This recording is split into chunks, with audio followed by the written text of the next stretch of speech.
mute your computer. Sorry? Mute. Okay, Shar HaBitochon. There's the gate of trust in God. And he explains that the previous discussion was the service of God. And he explains to serve God with being fully focused, not distracted. It's important you have faith. Faith is trust. Because if you have no trust, then everybody is beating his own drums and he's being his own Pied Piper, going his own direction. And he explains that trust in God has multiple values.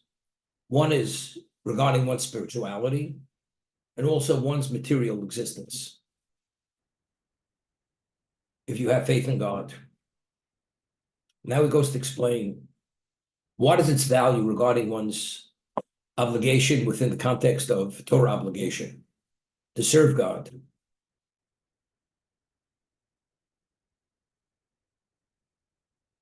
He says that you have a sense of tranquility and that you have trust in God and you rely on Him.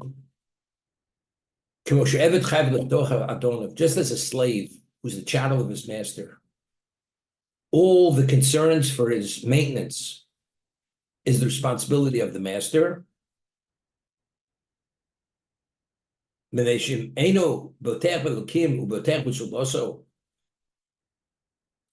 person who does not put his trust in God and puts his trust in others. This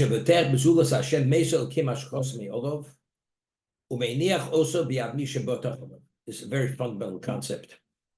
A person who truly has trust in God, and you're dedicated and you trust Him, and you rely on Him.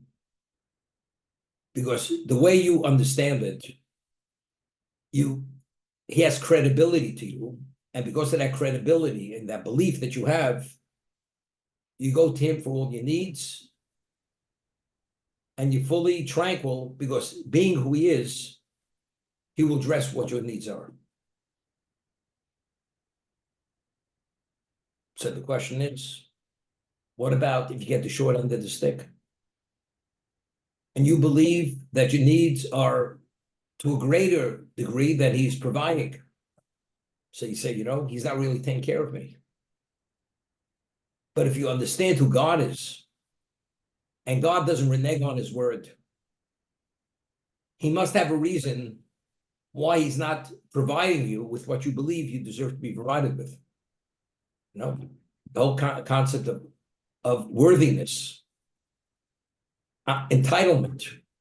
You may feel entitled, but if you're not performing as you should, regardless of what you believe, God only provides what you need. Or sometimes God withholds certain things from you, come to certain levels of realization that because you're not towing the line as you should toe the line, and you're not dedicated as you should be dedicated, that's what He's withholding. So to alert you and to bring you to your senses of where you should be at, where you're not at, that's why He withholds it. But all that has to do with having faith in Him, trust in Him, because God does not renege. God carries out His word as He says He will. So therefore, as a result of that, trusting God is essential for one's service of God. Because the moment you feel that God should and doesn't, if that's the case, you're no longer that dedicated servant. You try to what? Abscond. You try to flee. You get busy with other things. Because God is not providing as you believe He should provide. This is the concept.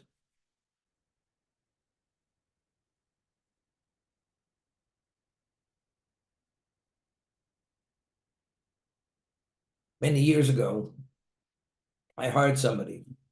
This story goes back maybe 35 years ago to work for me at Yad Avram when we were fledgling Yad Avram. We just moved in 63rd Street. We had a beautiful building which was renovated, a brownstone. Certain person, very gifted, asked me if he could work with me. I said, definitely. He was gifted, he had the ability, but I said to him, if you're working for me, you have to understand it's not a 9 to 5 job. You have to be available to accommodate the people. Okay? And you realize you're on trial. If it works, it works. Doesn't work, it's okay. And you're coming to me because you want the opportunity. I said, fine. He says, fine. And we agreed upon a certain base salary, and he was okay with it. 3 weeks pass. He's coming to me. He wants a raise. You hear this? He's working 3 weeks. Wants a raise. I said, if you'd be working here 6 months and you've proven yourself, we could talk about a raise. Because you've already shown your value. You're working 3 weeks. We haven't even passed the trial period. You want a raise already? Doesn't make any sense. You want to continue working for what we agreed upon, fine. If not, you're welcome to leave. No, we'll continue.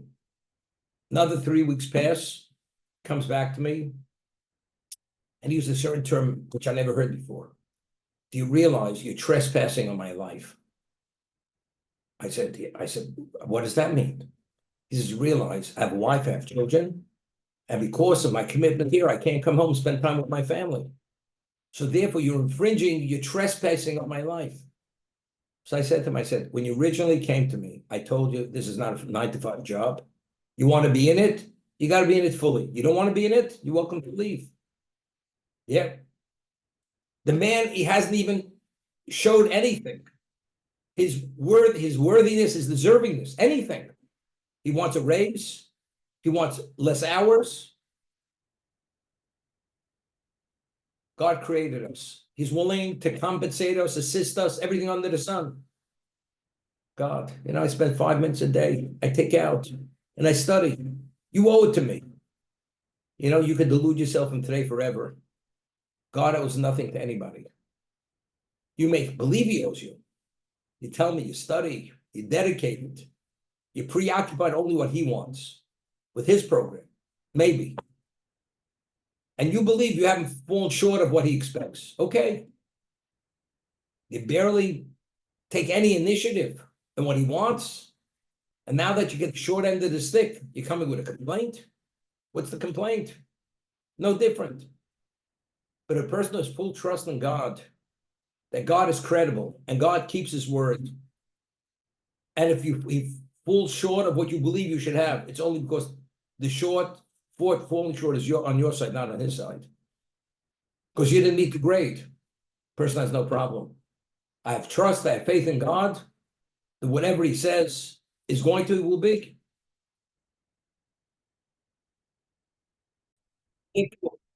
Therefore, the word bitocho means trust. It's crucial and fundamental to serve God properly without being distracted. But he says something very interesting. If you have faith in God, you rely on him, God says, I'm here for you. You seek out assistance elsewhere, which means you feel God is not sufficient and you can't rely on him. God says, if that's the case, I'm out of here. Go seek out what you believe to be your assurance, to be the basis for your confidence. And you know what usually happens? The person may succeed beyond anybody's expectation. Sometimes God, unfortunately, gives a person enough rope to hang himself.